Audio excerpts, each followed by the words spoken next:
The VNAV function on the Pilatus PC-24 can be used to calculate and fly descent profiles.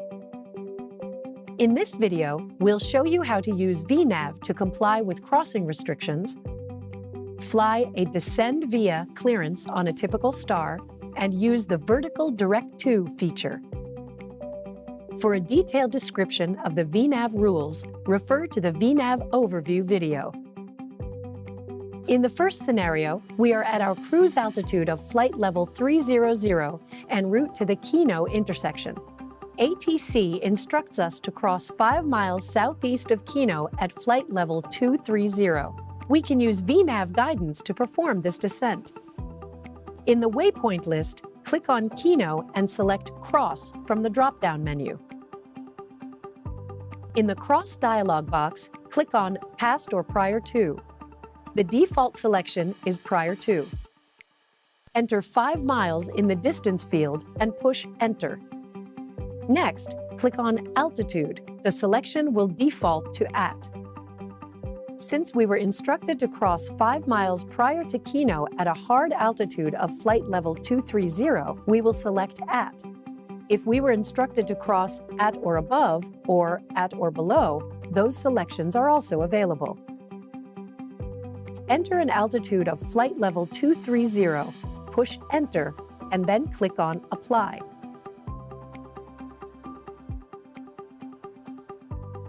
In the pending flight plan, a temporary waypoint will be created 5 miles prior to Kino with a hard altitude of flight level 230. Verify the information and click on Activate. The VNAV function automatically calculates a top of descent point and displays it on the iNav. Review this for accuracy. This is the point that the VNAV function will begin the descent. Next, set flight level 230 in the altitude pre-selector. The VNAV function will not begin the descent without the pre-selector set to a lower altitude. The last step is to activate VNAV by pushing the VNAV button. On the PFD, verify that NAV and VNAV are active. In this example, VALT is displayed. This is an indication that VNAV is active. The current VNAV target altitude is also shown. It is currently flight level 300. The VNAV function will keep the aircraft as high as possible until a descent is necessary to make the crossing restriction. In this case, we will stay at flight level 300 until the top of descent point. As the aircraft approaches the top of descent point, the vertical track alert and the vertical path indicator will be shown. The armed vertical path indicator will be cyan until the aircraft captures the vertical path. Once the aircraft captures the vertical path, the VPath mode will activate and the pointer will change to magenta. This indicates that the aircraft is actively tracking the vertical path. The aircraft will make pitch adjustments as necessary to track the vertical path. If the autothrottle is not engaged, adjust the thrust setting manually to maintain the desired airspeed. Continue to cross-check the descent rate using the vertical situation display. As we are descending, ATC clears us for and instructs us to descend via the Kino 2 arrival into Reno. We can use VNAV to plan and execute this star. First, enter the star into the flight plan. For more information on how to enter stars, refer to the video on Entering the Star. In our example, we are expecting the RNAV approach to runway 16 left, so we will select that as well. Once the star is entered into the flight plan, check the waypoints and altitudes with the published chart. We can use the Skip Waypoint feature on the iNav map to help us with this. The vertical situation display is a good tool to verify the planned vertical path of the aircraft. It shows the waypoints and altitudes in the flight plan. The ACE system will enter the altitudes as published in the star. These can be modified if necessary. Symbols indicate the type of altitude. For example, the altitude at chime is between 13,000 and 12,000. For waypoints that contain a range of altitudes, such as chime in this flight plan, the ACE system will calculate a descent to keep the aircraft as high as possible for as long as possible. Notice that in this arrival, the altitudes at Scola are in amber. This is because ATC has already descended us to flight level 230, and we are below the charted altitudes of flight level 280 and flight level 240 at Scola.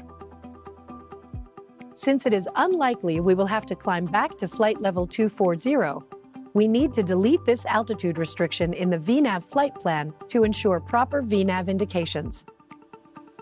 Click on the field that contains the altitude, and the cross window will be displayed containing the altitude restriction. Click on Delete to delete the restriction. Once the restriction is deleted, the altitude at Scola will default to the calculated crossing altitude. ATC has now cleared us to descend via the Kino arrival. Once a descend via clearance is received, set the altitude pre-selector to the lowest altitude on the star. In this case, it is clock at 10,000 feet. If VNAV is not already active, push the VNAV button and verify the proper indications on the flight mode annunciator. In this case, we are to remain at flight level 230 until we reach our top of descent point, so the VNAV target altitude shows flight level 230. We can confirm that VNAV is active because the vertical mode is changed from Alt to VALT. The VNAV function will automatically calculate and display a top of descent point. Once the top of descent point is reached, the VPath mode will capture, and the aircraft will begin a descent. Adjust the thrust to maintain the desired airspeed. In this case, the VNAV target altitude changes to 20,520 feet, which is the altitude the VNAV system estimates we will cross Texas. Since Texas has an at or above altitude, this is fine. Once we reach Texas, the next waypoint will sequence.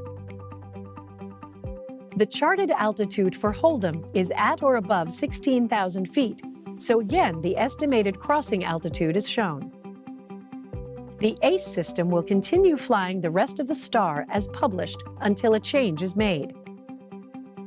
As we are descending towards chime, ATC instructs us to level off at 14,000 feet due to traffic.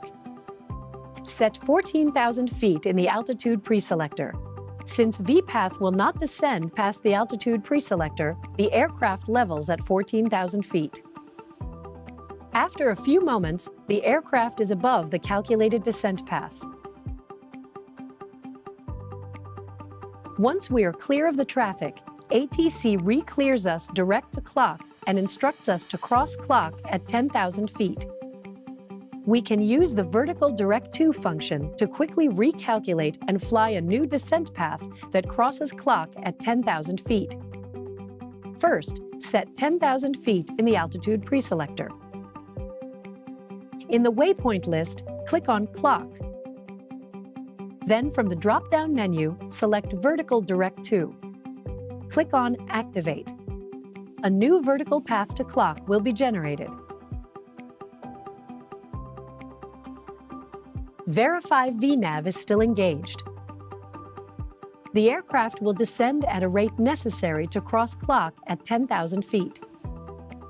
Once the aircraft is within 1,000 feet of the altitude, the target altitude will turn amber. As the aircraft levels off, it turns magenta, and the aircraft will level off. VNAV descents are just one of the capabilities of the ACE system. To see other vertical flight profiles, refer to the videos on VNAV Overview, VNAV Climbs, VNAV Approaches, and LPV Approaches.